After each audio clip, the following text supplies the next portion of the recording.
Conforme ajuste CNF 10/2014, os prazos para a entrega do Bloco K são os seguintes. Janeiro de 2015 para os contribuintes relacionados em protocolo ICMS celebrado entre as administrações tributárias das unidades federadas e a RFB, e janeiro de 2016 para os demais contribuintes. Então, nós agora vamos ver como é feito o reporte da produção e os respectivos consumos dos itens no Bloco K. Nós temos aqui o nosso componente 001, que aqui nós vimos a estrutura dele. Aqui está ele teve uma produção no período de outubro de 2010, que esse é o período que nós estamos analisando. Vamos ver aqui, então, o que ocorreu. Esse componente é produção própria, ou seja, é feito dentro do próprio estabelecimento. Ele teve uma data de produção no dia 10 de outubro de 2014, sendo que a ordem de produção iniciou dia 27 de setembro e terminou em 10 de outubro. E ele reportou uma quantidade de 60 unidades. Muito bem. O que é importante nós atentarmos aqui? Essa data de produção aqui, elas têm que estar compatível com a data reportada na contabilidade. Ou seja, essas datas e essas competências de produção devem estar de acordo com as competências reportadas na contabilidade de custos e na contabilidade societária. Caso contrário, vai haver divergências de saldos e divergência de valores informados, e isso vai ser alvo de auditoria pelo fisco. E nas situações onde eu comecei uma produção e ainda não terminei, ou seja, não tenho itens prontos ou componentes prontos, mas já fiz o consumo. O guia prático orienta que esses casos têm que ser reportados na FD, ou seja, todo o consumo de insumos efetuados no período tem que ser informado. Então, como é que nós vamos fazer? Nós vamos informar o item, no nosso caso aqui o componente 001, que é um item intermediário, componente. Ele teve uma data de produção dia 31/10, que é o último dia do período. Então, no dia 31/10, eu tive um reporte dizendo que eu tenho uma OP, uma ordem de produção que começou no dia 29/10, não terminou ainda, e a quantidade produzida é zero, porque é justamente como a OP não terminou, a quantidade é zero. Mas eu tenho consumo. Então, aqui nós temos que essa ordem, esse item, a produção desse item, que ainda não está pronto, não tem nenhuma quantidade reportada, já consumiu os seguintes itens. Ele consumiu um insumo 0001 no dia 30 de outubro, 10 unidades. Ele consumiu o item insumo 0003 no dia 30 de outubro, 40 unidades. E consumiu o insumo 004 também no dia 30 de outubro de 2014, 0,02 litros desse insumo aqui, ok? Então, nós temos o consumo registrado, porém, não temos a produção pronta. E isso é aceito pelo PVA normalmente. Outra informação importante é que, no reporte de produção, essa quantidade que foi produzida, multiplicada pelo custo unitário deste item no período informado, deve ser compatível com os valores informados no registro L210 da ECF. Ou seja, a contabilidade de custos deve estar integrada com as informações geradas pelas demais escriturações da empresa.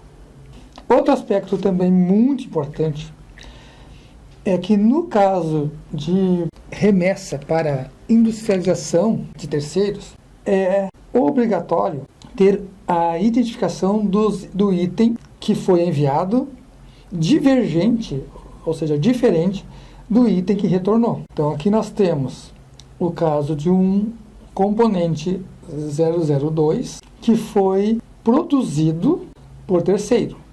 Essa produção, na verdade, é apenas a pintura de uma peça. Qual peça? Vamos ver na estrutura. O componente 001. Então nós vemos que o componente 001, que é o quadro da janela apenas montado, foi para a pintura e volta com outro código, componente 002, que é esse aqui, que é o quadro de janela pintado de preto. Então é importante nós termos em mente que todo o processo de industrialização por terceiros, o código do item que está sendo informado como produzido não pode ser igual ao código do item que está sendo consumido. O PVA não aceita essa situação.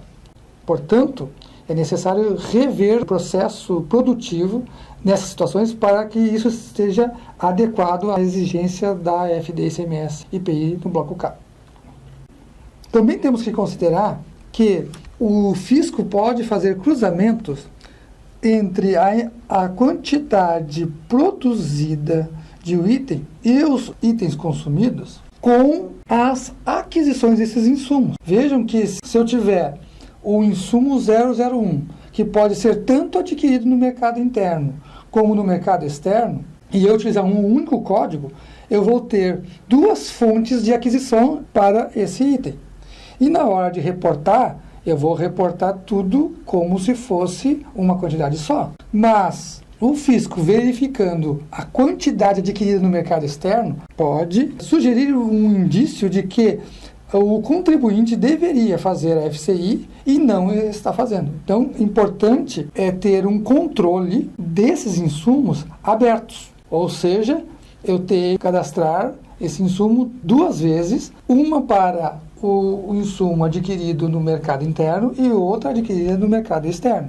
E no controle de produção, no momento em que tu fazes a requisição para a produção, então deveria ser identificado se esse lote está sendo fabricado com o insumo adquirido no mercado externo ou adquirido no mercado interno. Agora nós vamos ver o reporte dos saldos de estoques para o bloco K. Nesse registro do bloco K, nós vamos informar para os produtos que são classificados como mercadoria de revenda, matéria-prima, embalagem, produto em processo, produto acabado, subproduto e outros insumos. Ou seja, praticamente todo o estoque da empresa. Então, aqui nós temos os estoques informados no final do nosso período de apuração, 31 de outubro de 2014, após ter sido informado a produção dos itens e o consumo dos itens. Importante, notem que para efeito do bloco K, não é necessário valorar os estoques, ou seja, para o bloco H, quando eu faço o registro de inventário no final do ano, é necessário informar os valores. Mas essa informação do bloco K que eu informo mensalmente, isso também é importante. Os saldos de estoques, a partir da implementação do bloco K, passa a ser mensal ou de acordo com o período de apuração do imposto, né? No caso, por exemplo, se o IPI for descendial, a empresa vai ter que informar descendialmente. Então, não é necessário informar valor para efeitos do bloco K. Outra coisa importante, quando o estoque está em poder de terceiros ou eu tenho estoque de terceiros em meu poder, eu sou obrigado a informar qual é o participante, ou seja, com quem está esse estoque. Aqui nós vemos, após a importação e validação do arquivo do PVA, no PVA, um relatório de produção e estoque emitido pelo próprio PVA. Nós temos aqui item a item produzido e consumido.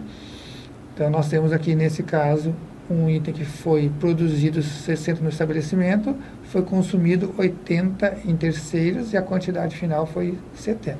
E aqui então nós temos um relatório com a movimentação que foi informada no bloco K.